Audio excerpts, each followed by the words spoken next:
And you can, with specific authority that is divine, choose to know the truth about you, which I've just been describing, and of course much more. You can choose where to give your attention. You can decide where to give your attention. And you can decide to stand with the voice for truth, which is the Holy Spirit, which is nothing more than your right mind, or you can choose to side with the voice for fear, which is going to speak to you of death and endings and completion. You see, the voice for fear leads most everyone to the belief that there's a point at which you're not going to have to grow anymore. You will have learned everything there is to learn, and you will be able to sit back and relax and enjoy life. You see, meaning you will be able to sit back and not be faced with the stress of learning anything new, you see. And relax. And it's called retirement. Retirement. Which is not life.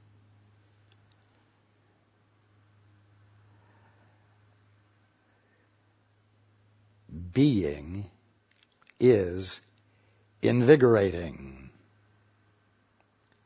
That is its nature, because it's life, you see.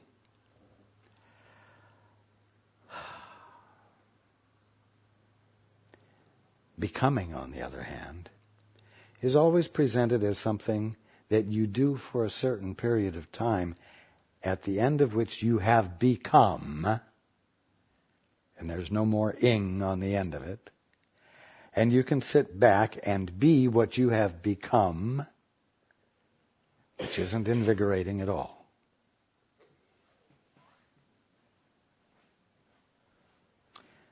Now, as I said before, the switch is in you. You're going to have to decide which position it's going to be in. The position that hooks you into the voice for fear, or the position that hooks you in with the voice for truth, which speaks to you what God speaks, and speaks to you what you as the Christ speaks, and keeps you forever in the midst of the invigoration of being and the joy of being. Even though it makes you gasp once in a while in sheer awe, because behold, something new has registered with you. You see?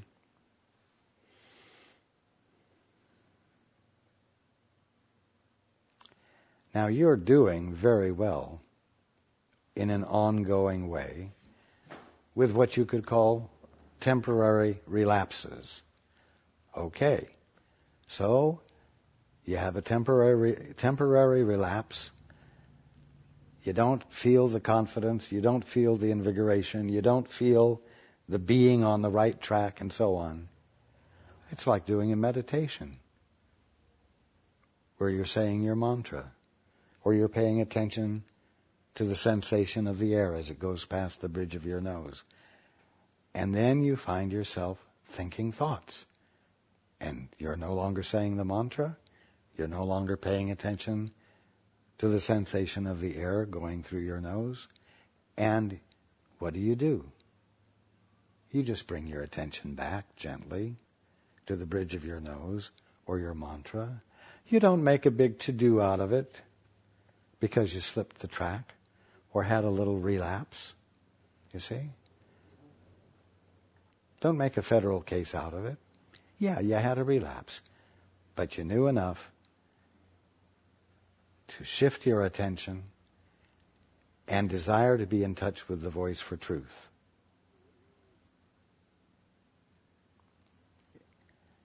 It's like learning how to ride a bike. You go a few feet and fall over. Big deal. And you go twice as far the next time and fall over. Big deal. You get back on the bike. And in a relatively short time, you've gotten the hang of it. You're just getting the hang of staying on the beam. You see? So persist. And don't cry in your beer because you fell down and maybe skinned your elbow. Man, you want to ride the bike.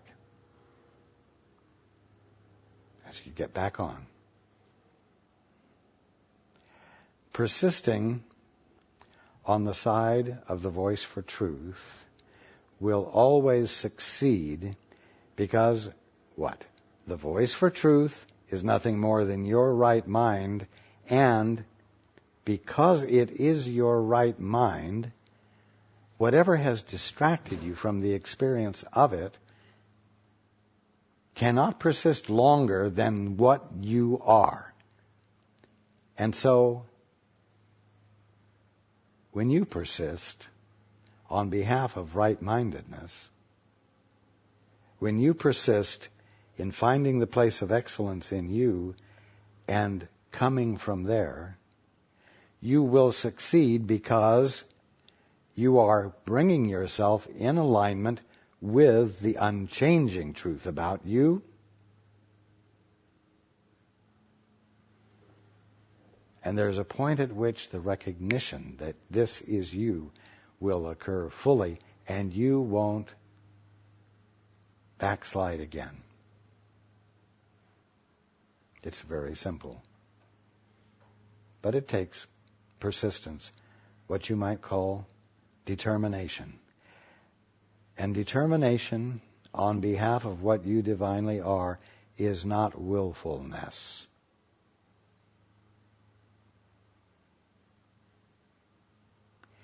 It's simply sanity. Keep up the good work. And I mean it.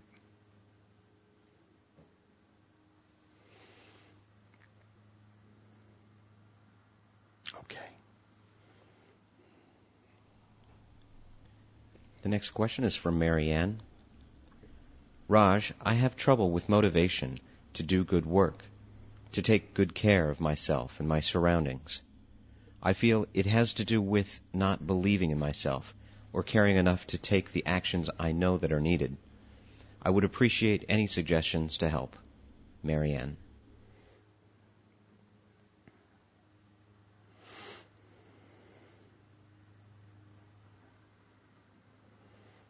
Well, you're right.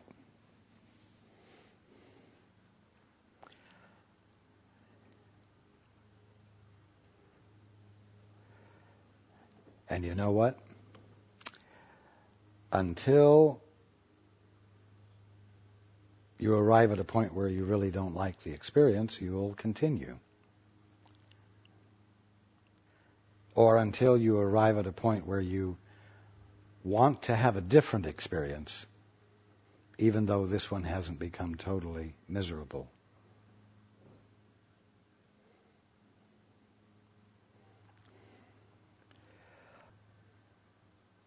I'm not going to give you a pep talk. I'm not going to try to get you to change your mind. I am going to clearly share with you that you have exactly what you're choosing for. It isn't being forced upon you. It has nothing to do with circumstances.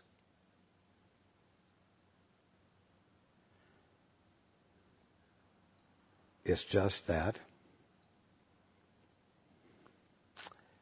you have the evidence of what you're choosing to be, or you have the evidence of the way you're allowing yourself to be.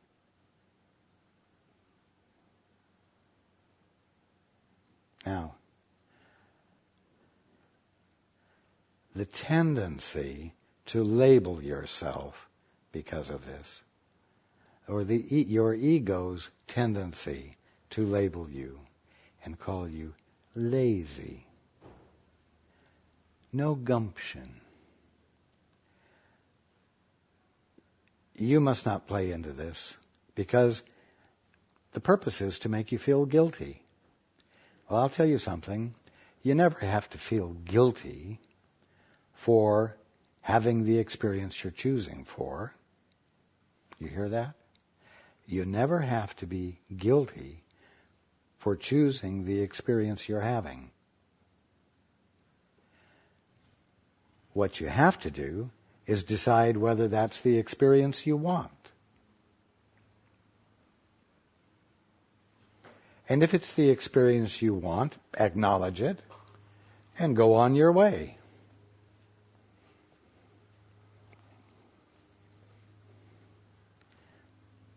But I will also make it very clear to you that there is more fulfillment and more joy and more invigoration awaiting you than what you're experiencing right now. And whenever you opt for it, that is what will open up for you. Whenever you opt for it. Now, do not put other people, not even me, in the position of trying to talk you into doing it, because that's just a game.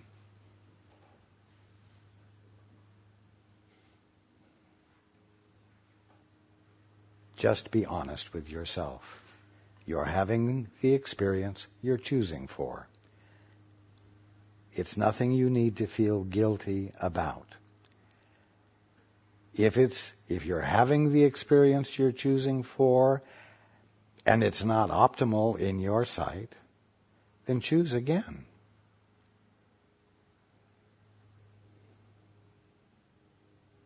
More is available.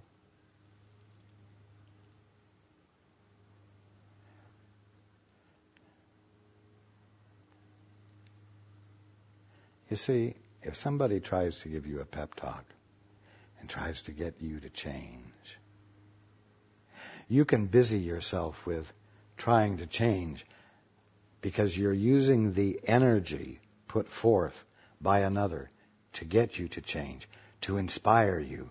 You feed off of the enthusiasm and the vitality of someone else's encouragement.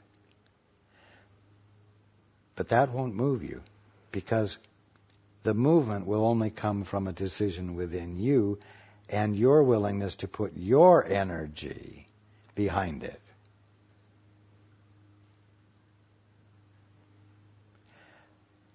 So don't waste your time trying to find people or books that will make you change or make you want to change. Be simpler than that and more honest.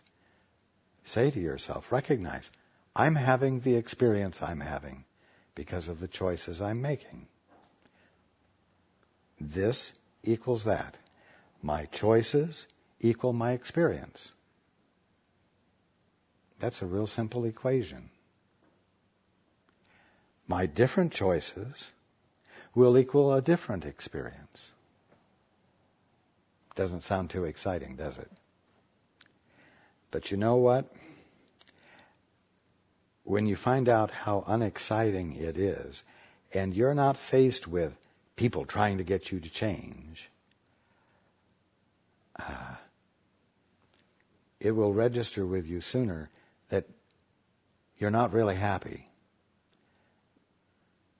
without being sidetracked by other people trying to get you to be different, without you trying to get other people to make you try to be different. You'll just see that you're having a blah experience because of blah choices. And if you know that there's no guilt to be attached to it, then there's not even any kind of an emotional charge that can be generated there. And so you're just left with the simplicity of my choices equal my experience. my choices equal my experience. It doesn't mean anything about me. It just means that my choices equal my experience. Without any dynamics around it, it really will become easier for you to say, well, just for variation, just so that my existence won't be as monotonous, I'm going to put into place some different choices and see what kind of a different experience I'll have.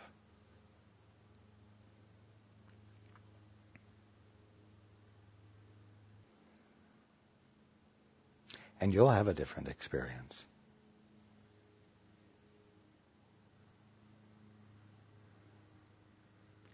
So I guess my very clear answer for you is that whatever you're experiencing right now, you're stuck with until you make some different choices. Am I going to encourage you to make different choices? No. I'll just tell you that different choices will mean different experiences. And you must take it from there. Or not.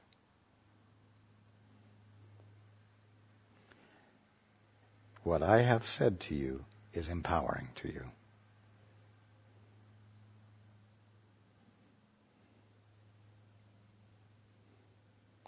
I hope that if I've inspired you to anything, that it's to the realization of the simplicity of things. I hope I have inspired you to see that the dullness of your experience is relative to the dullness of your choices, and how unsatisfying the simplicity of it is. And that together with the fact that there's no guilt to be associated with it, and therefore no reason to resist the penalties associated with guilt, that you're not caught in any kind of web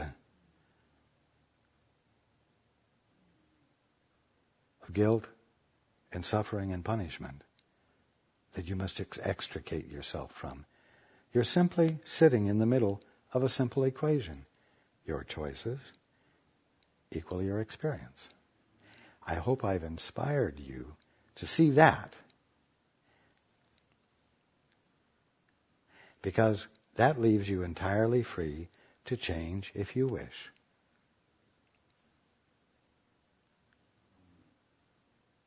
And leaves the onus on you to do whichever you choose.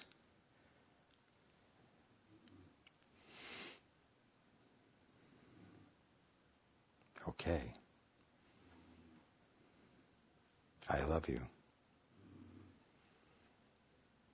And we will take a break. Okay. Next question.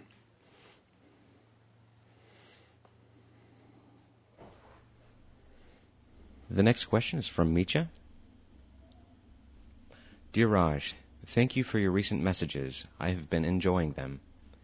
Can you reassure me that I am hearing some guidance, and also of the health of my daughter's first child to be born soon?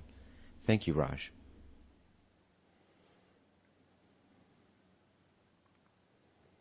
I will have to put it this way. There's a great deal more humility present in your listening. And as a result, I would have to say that the quality of what you're hearing is registering with you more fully. You are hearing better. It is as though you were hearing a limited range of the audio spectrum, as it were. As though you're you were hearing impaired, but it didn't keep you from hearing. But in the presence of the greater humility that you are bringing to the listening process, the spectrum has broadened so that there is more fullness and more depth of meaning registering with you. And we are very grateful for this. And yes, you can trust what you're hearing more fully. I know that you experience a different quality in the hearing. And what I mean to convey by that is more of a feeling of being on the beam. More of a feeling like the station on the radio is tuned in, more on the mark. A feeling of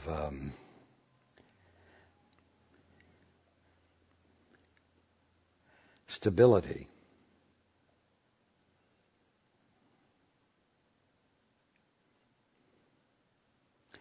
That almost makes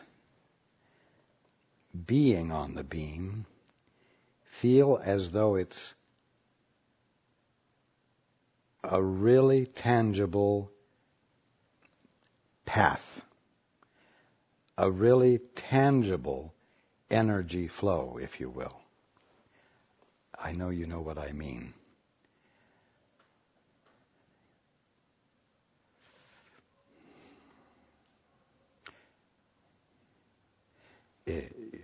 One could say it's a significantly forward step for you, and again, we are grateful for it.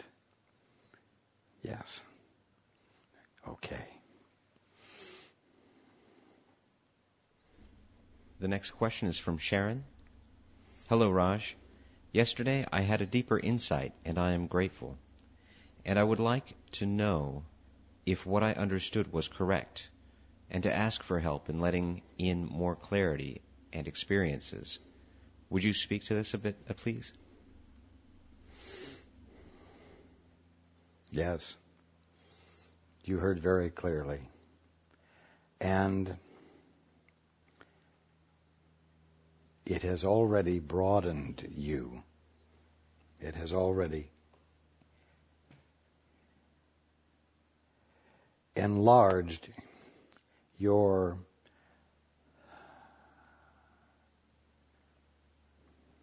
grasp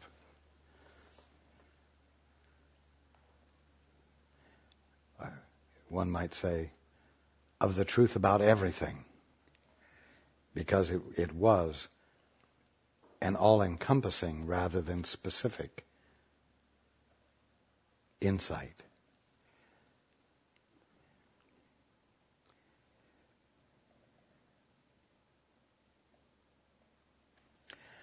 I'm going to encourage you, when you're listening, to really treat it as though it's a holy endeavor and a holy experience, so that you will bring to it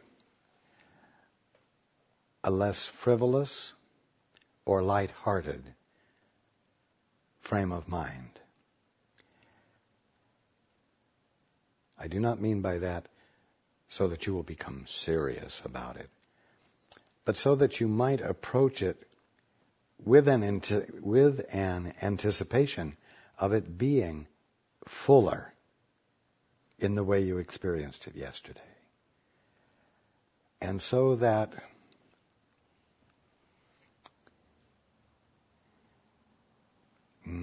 silliness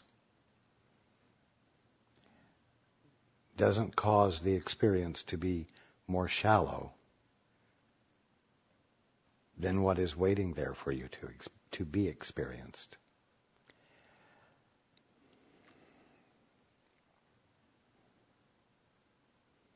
Okay.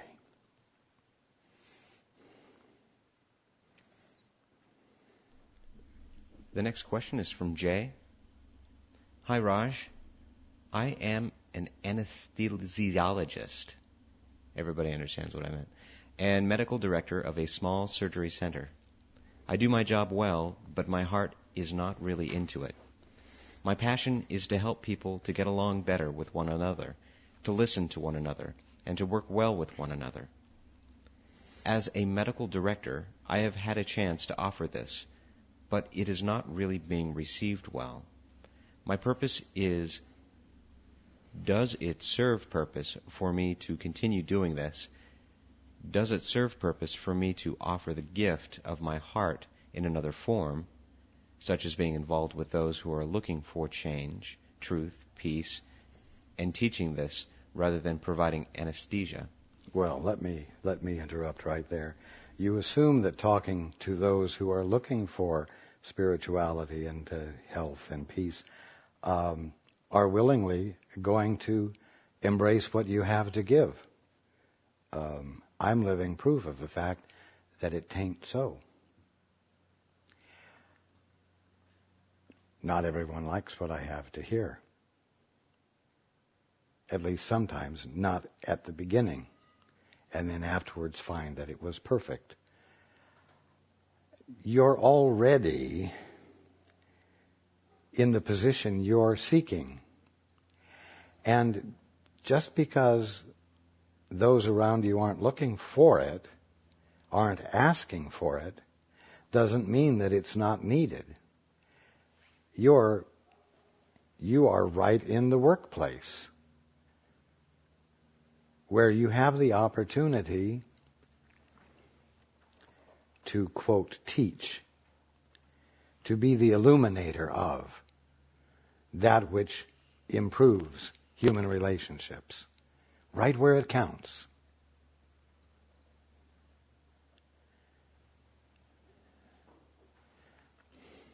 You know, you could fix yourself up an office with a nice desk and put your shingle out and sit there and have no one come. Or have a few come who argue with you. And you already have the fullness of what you are looking for. You're already right in the middle of it. And so I'm going to encourage you to value it and see it as your prayer answered before you even asked.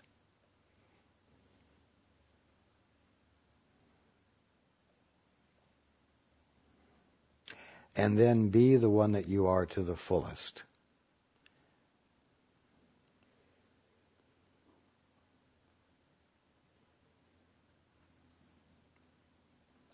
That's as simple as I can put it. Okay.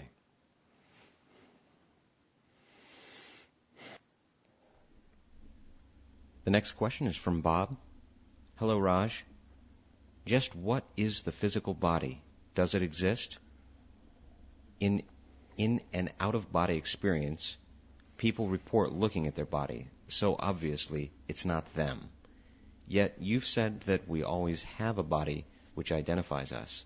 So when we die, yet still exist, just what is lying in the coffin?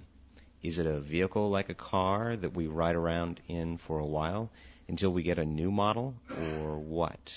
Thanks very much for being here for us. I know this is repetitious because I've said it many times before, but very simply, the body that's lying in the coffin is the after image of you in everyone else's mind who's left behind. It's as simple as that. And because everyone else's perception of you, the image they have of you, does not find its source in you, it naturally decays because everyone can't maintain the image they have in their mind. Body.